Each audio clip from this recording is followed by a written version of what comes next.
All right, welcome to Hoops Tonight, presented by FanDuel here at The Volume. Happy Monday, everybody. I hope all of you guys had an amazing weekend. I just got in the door from Mexico about 2 hours ago. A few of you guys asked me about the hurricane.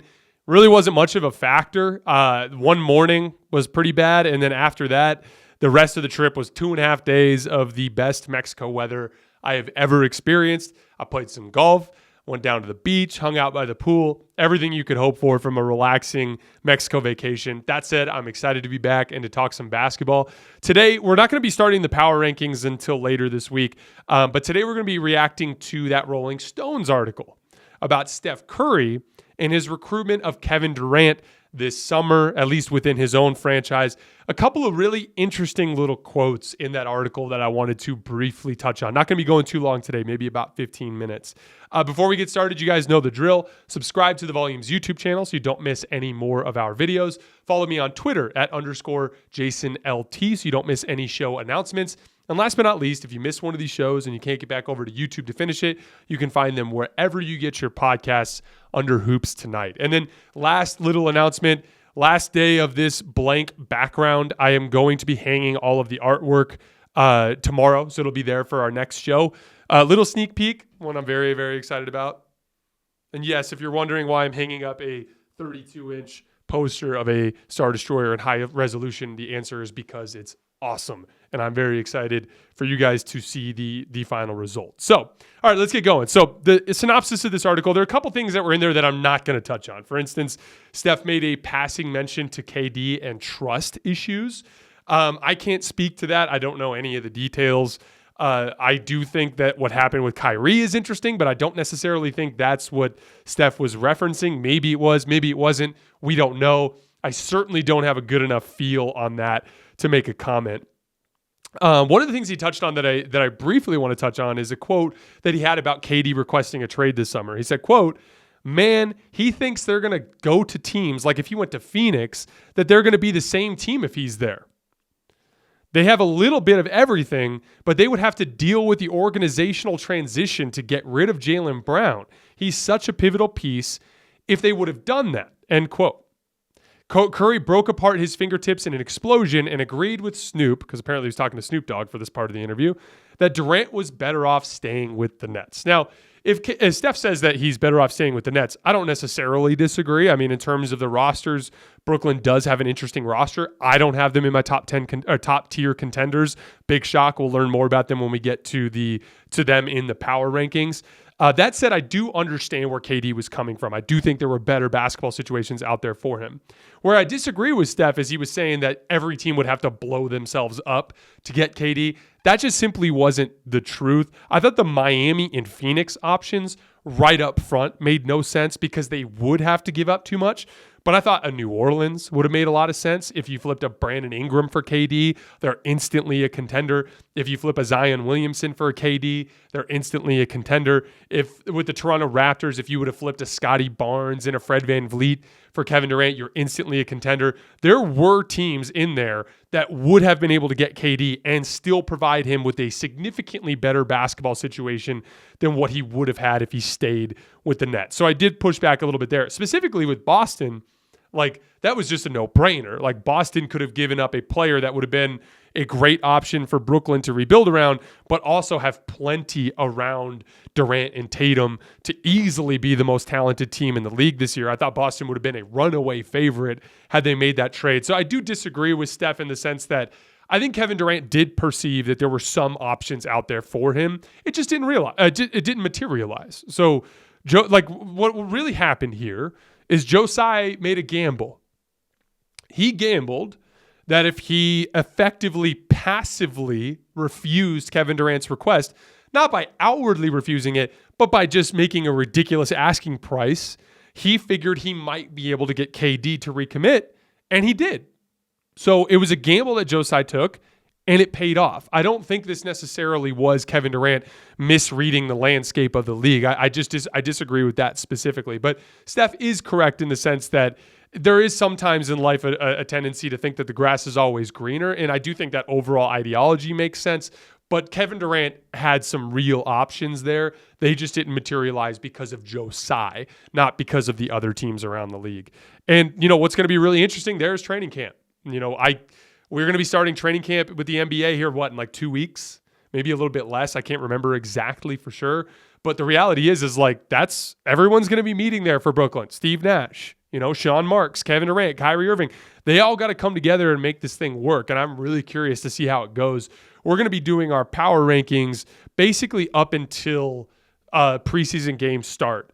And then as soon as preseason game starts, it's all film. It's all straight up NBA basketball. Even if it's preseason, we're going to deep dive into lineups. We're going to deep dive into offseason acquisitions and how they look on the basketball court playing real basketball. Something I'm very, very excited for. And specifically with Kevin Durant and the Nets, I'm just interested to see how it all comes together. The most interesting part of this article that I wanted to touch on was Steph's attitude and the way that it exuded out of the piece, just to show us exactly why Steph is as successful as he is and was as successful as he has been in the past as well. So I wanted to read one quote before we get into this.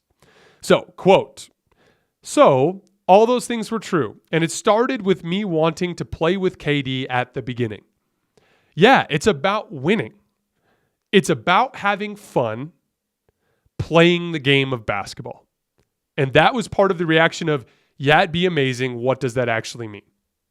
Steph does not care what any of us think about how much talent has been on his teams, who deserves the most credit, and when the trophy is handed out, it being about him. He just genuinely does not care. I believe it. I think it's authentic. And I think it served him well throughout his career. Making decisions based on outside pressure as opposed to making decisions based on what you want will kill you everywhere in life. Like my wife and I are thinking about having kids soon, probably in the next year or two. And we sure as hell are not going to do it because we've been told to do it. We're sure as hell not going to do it because some of our other friends are doing it. We're going to do it because we want to have kids. And way too often in life, I feel like we allow outside pressure to affect our decision making. Kevin Durant did not leave Golden State because he didn't like it there. He didn't leave Golden State because he didn't like the basketball. He left Golden State because of everyone in the NBA Twitter community and the way they were able to muscle a perception, a public perception of his accomplishments while he was there. That is why he left. He responded to outside pressure. He built that project with Kyrie in Brooklyn because he thought you guys and me would elevate our whole impression of him if he accomplished something in that regard.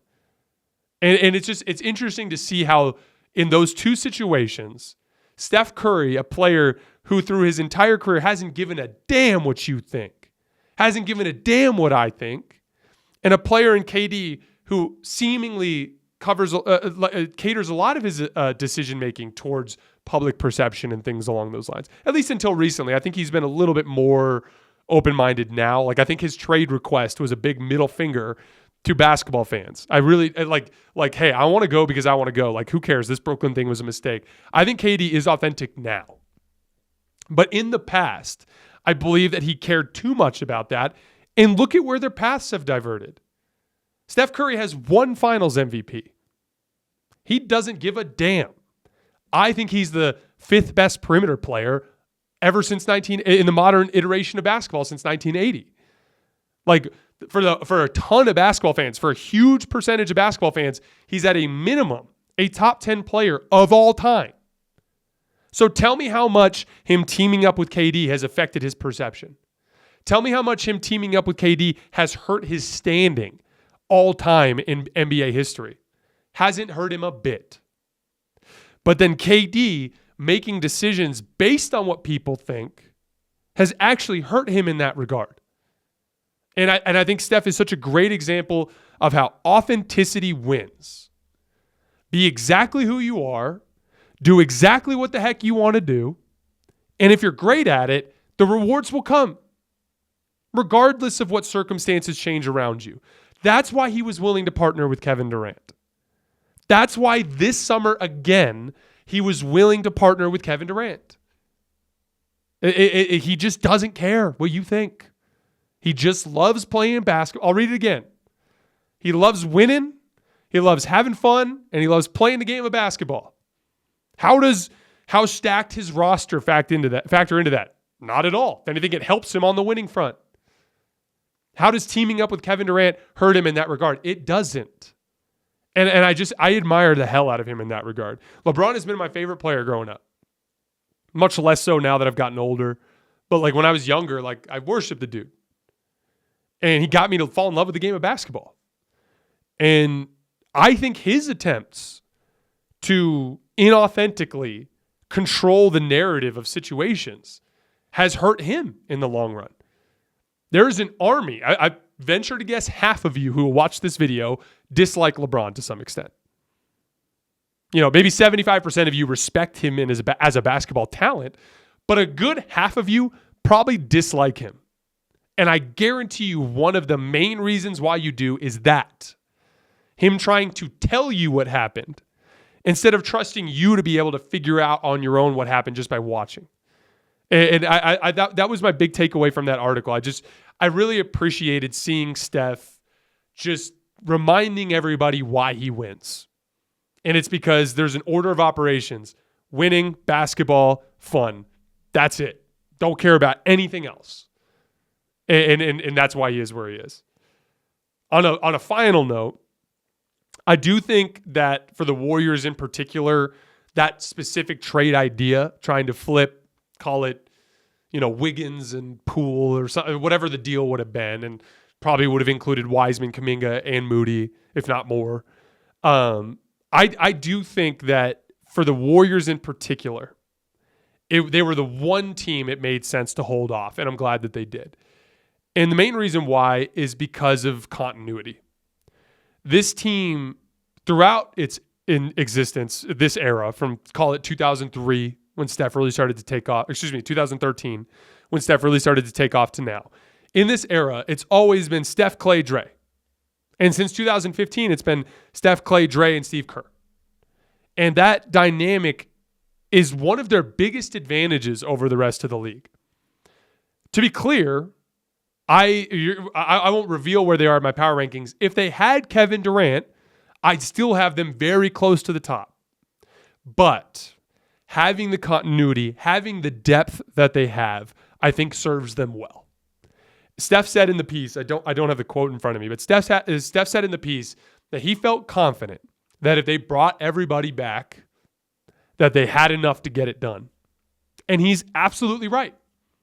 They are, I won't reveal it, but they're in the very top tier of my teams in this power rankings without any trades, even though they lost Gary Payton, even though they lost Otto Porter. I'm very confident in what they could do. And continuity benefits them. Flipping it all for KD is not a thing that they needed to do. And I think that's why I bet you when Steph was exploring it, when he was being consulted by the team about exploring that option, I bet you he looked at them and was like, yeah, if you can do it without massacring our depth, sure. But I like this group, and I think we can do this. And I really enjoyed the article. And there's a full length piece from the Rolling Stones that released either this morning or it's coming out soon. It was hinted at in the piece that I was referencing, and I'm really excited to read that because Steph is. It's very good that he's probably the face of the league right now, him and LeBron, because his authentic approach I think is the best approach for young basketball players coming up in the league, young basketball players coming up in youth basketball. He's the guy to emulate. He's the guy you want to be like. He's the guy that his formula, I believe, is proven to work. I think LeBron's formula has worked because of how damn good he is at basketball. Same thing goes for Kevin Durant. With Steph, it's that and more because authenticity wins. And Steph has won with authenticity. All right, guys, that is all I have for today. We're going to be moving on with our power rankings this week, at least 3 or 4 more teams. Like I said, we'll be doing power rankings through to the start of preseason on September 30th, and then we're just doing game breakdowns. Just for 9 months, we're going to be doing game breakdowns and, the occasional trade stuff that happens in between. But you guys know my favorite thing to do in the world is to break down basketball, and we are this close to getting back into daily basketball. I'm very excited. As always, I sincerely appreciate your guys' support, and I'll see you in a couple of days.